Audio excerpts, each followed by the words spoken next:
Hello everyone, welcome you all. इस video के अंदर हम देखने वाले हैं कोलेस्ट्रॉल के स्ट्रक्चर और उसके सिंथेसिस के बारे में, साथ में इसकी कुछ प्रॉपर्टीज़ भी देखेंगे। तो सबसे पहले हम शुरुआत करते हैं इसकी जनरल इंट्रोडक्शन से। कोलेस्ट्रॉल एक डिराइव्ड लिपिड होता है और ये एक तरीके का एनिमल स्टेरोल है।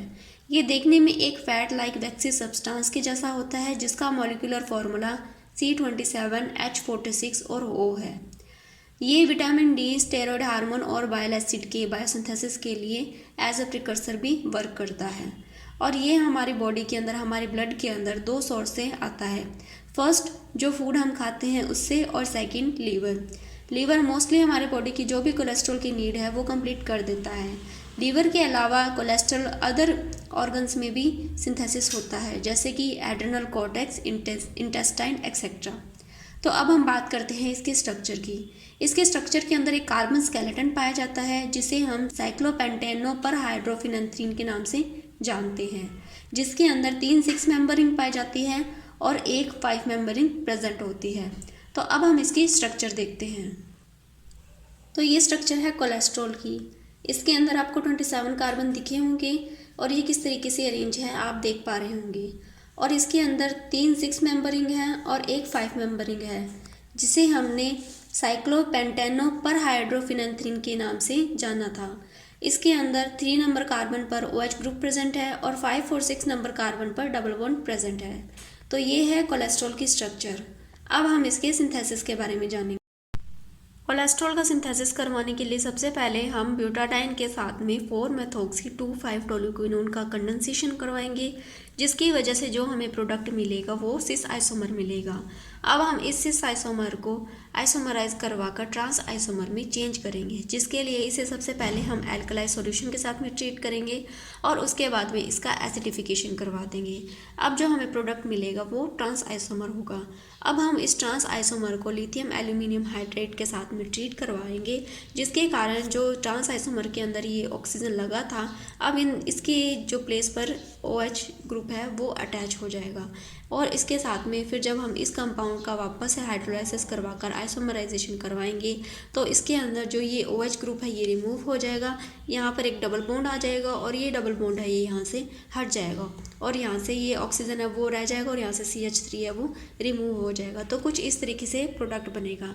और इस प्रोडक्ट का जब हम एसिटिक एनहाइड्राइड के साथ में, जिंक एसिटिक एनहाइड्राइड के साथ में जब इसकी रिएक्शन करवाएंगे तो यहाँ पर OH की जगह अब एसिटिल ग्रुप अटैच हो जाएगा। जब हम इसका वापस से क्लेजन कंडेंसेशन करवाएंगे इथाइल फॉर्मेट और सोडियम मेथॉक्साइड के प्रेजेंस में, तो हमें कुछ इस तरीके का प्रोडक्ट मिलेगा, जिसे हम हाइड्रोक्सी मिथाइलिन कीटोन के नाम से जानते हैं।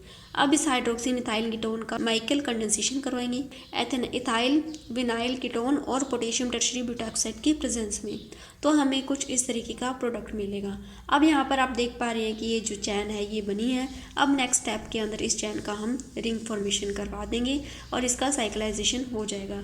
तो अब हम नेक्स्ट स्टेप देखते हैं। उस प्रोडक्ट का हमने साइक्लाइजेशन करवाया और पोटेशियम हाइड्रोक्साइड के प्रेजेंस के अंदर, और साथ में हमें कुछ इस तरीके का प्रोडक्ट मिला। यहाँ पर जो पहले चैन दिखाई दे रही थी वो अब एक रिंग के अंदर कन्वर्ट हो चुकी है। अब हम इस प्रोडक्ट का वापस से ऑस्मियम टेट्राऑक्साइड के साथ में ट्रीट करवाएंगे, जिसकी वजह से कुछ इस तरीके का प्रोडक्ट मिलेगा। इसके अंदर जो ये डबल बॉन्ड है ये रिमूव हो गया और यहाँ के दोनों तरफ है वो OH जुड़ चुके हैं। अब इसके अंदर वापस से हम इसके एसीटोन के साथ में ट्रीट करवाएंगे in the presence of anhydride CuSO4, जिसकी वजह से वाटर का एक मॉलिक्यूल रिमूव होगा और हमें कुछ इस तरीके से प्रोडक्ट मिलेगा, जिसे हम आइसोप्रोपिलिडीन डेरिवेटिव के नाम से जानते हैं। अब हम इस आइसोप्रोपिलिन डेरिवेटिव का सिलेक्टिव रिडक्शन करवाएंगे, जिसकी वजह से जो ये डबल बॉन्ड है ये यहाँ पर रिमूव हो जाएगा और हमें कुछ इस तरीके से प्रोडक्ट मिलेगा। इसका जो सिलेक्टिव रिडक्शन है वो हम हाइड्रोजन और पैलेडियम या फिर स्ट्रोंशियम कार्बोनेट के प्रेजेंस में करवाएंगे। फिर वापस से जब हम इस प्रोडक्ट का कंडेंसेट करवाते हैं इथाइल फॉर्मेट और सोडियम मेथॉक्साइड के प्रेजेंस में, तो हमें कुछ इस तरीके का प्रोडक्ट मिलता है। अब हम इस प्रोडक्ट का वापस से रिएक्ट करवाएंगे मिथाइल एनिलीन के द्वारा। अब इसके एनिलीन के अंदर जो ये हाइड्रोजन आपको दिखाई दे रहा है ये हाइड्रोजन, और यहाँ पर जो CHOH के साथ में ये जो OH ग्रुप जुड़ा है वो, ये दोनों मिलकर आपस के अंदर वाटर का मॉलिक्यूल बनाएंगे और यहाँ से रिमूव हो जाएंगे। और ये जो मिथाइल एनिलीन है ये हमने यूज़ किया है for the protection of carbonyl group. इस कार्बोनिल ग्रुप को प्रोटेक्ट करने के लिए हमने ये यूज़ किया है, ताकि जो रिएक्शन है वो यहाँ पर ना होकर इस जगह हो, क्योंकि हमें यहाँ पर रिएक्शन करवानी थी। इसलिए हमने क्या किया, इससे ज़्यादा रिएक्टिव था जो कार्बोनिल ग्रुप, उसे हमने प्रोटेक्ट कर दिया। नेक्स्ट हम बात करते हैं इसके अंदर इस तरीके की, जब हमने इसके मेथिल एनिलीन के साथ में ट्रीट करवाया तो हमें कुछ इस तरीके का प्रोडक्ट मिला। फिर इसका जब हम वाइनिल साइनाइड और उसके बाद में हाइड्रोलाइसिस करवाते हैं तो हमें कुछ इस तरीके का प्रोडक्ट मिलता है। और ये जो प्रोडक्ट है इसका हमें रैसिमिक मिक्सचर मिलता है, मतलब ये प्रोडक्ट डी और एल फॉर्म के अंदर दोनों में एक साथ प्रेजेंट होता है। जब हम इस प्रोडक्ट का वापस से रिडक्शन करवाएंगे, सबसे पहले हम इसे ट्रीट करेंगे एसिटिक एनहाइड्रेट के साथ में, और उसके बाद में हम इसे ट्रीट कर देंगे सोडियम एसिटेट के साथ में, तो हमें कुछ इस तरीके का प्रोडक्ट मिलेगा। नेक्स्ट हम इसको ट्रीट करवाएंगे मैग्नीशियम ब्रोमाइड के साथ में, जो कि एक ग्रिगनार्ड रिएजेंट है, तो हमें कुछ इस तरीके का वापस से प्रोडक्ट मिलेगा। और अब हम इसको यहाँ पर जो आपको दिखाई दे रहा है कि जो रिंग है वो ओपन है, अब हम इसको पूरी तरीके से इसका साइक्लाइजेशन करवा देंगे सोडियम हाइड्रोक्साइड के प्रेजेंस में। तो अब ये जो रिंग है वो कम्प्लीटली क्लोज हो चुकी है। अब हम वापस से इस कंपाउंड का पर आयोडिक एसिड के साथ में रिएक्शन करवाएंगे in the presence of dioxin, और फिर हमें कुछ इस तरीके का प्रोडक्ट मिलेगा। करेंगे बेंजीन के साथ में इन द प्रेजेंस ऑफ पिपरिडिन, तो हमें कुछ इस तरीके का प्रोडक्ट है वो देखने को मिलेगा। यहाँ पर जो ये ओपन आपको रिंग दिखाई दे रही है, यहाँ पर ये पूरी तरीके से क्लोज हो जाती है और एक 5 मेंबर रिंग बना लेती है।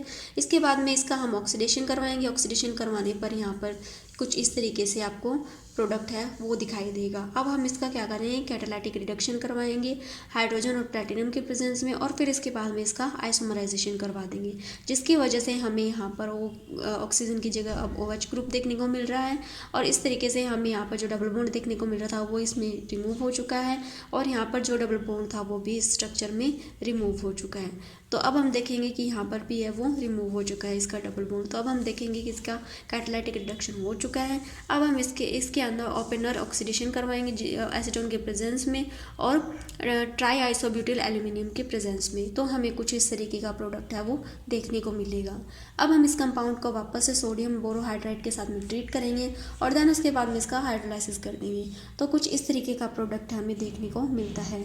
और इसके बाद में जब हम इस कंपाउंड को एसिटिक एनहाइड्राइड के साथ में, उसके बाद में थाइनिल क्लोराइड और उसके बाद में डाइमेथिल कैडमियम के साथ में ट्रीट करेंगे, तो हमें कुछ इस तरीके का प्रोडक्ट देखने को मिलेगा। अब इस प्रोडक्ट के साथ में हम आइसोहेक्सिल मैग्नीशियम ब्रोमाइड के साथ में इसको ट्रीट करेंगे, तो हम यहाँ पे कुछ इस तरीके का वापस से कंपाउंड देखने को मिलता है। अब हम इस कंपाउंड को हीट करेंगे, जिसकी वजह से एक वाटर का मॉलिक्यूल है वो यहाँ से रिलीज़ हो जाएगा और यहाँ पर एक डबल बॉन्ड आ जाएगा। ये OH यहाँ पर जो था पहले वाले कंपाउंड में वो रिमूव हो जाएगा और यहाँ पर है कुछ इस तरीके से स्ट्रक्चर बन जाएगी। फिर अब हम इसका कैटालिटिक हाइड्रोजनेशन करवाएंगे हाइड्रोजन प्लैटिनम और सोडियम हाइड्रोक्साइड के प्रेजेंस में, तो हमें कुछ इस तरीके का कंपाउंड देखने को मिलेगा जिसे हम कोलेस्टेनॉल कहते हैं। अब इस कोलेस्टेनॉल को हम सोडियम डाइक्रोमेट के प्रेजेंस में सल्फ्यूरिक एसिड के साथ में ट्रीट करेंगे, तो हमें कुछ इस तरीके का प्रोडक्ट देखने को मिलता है।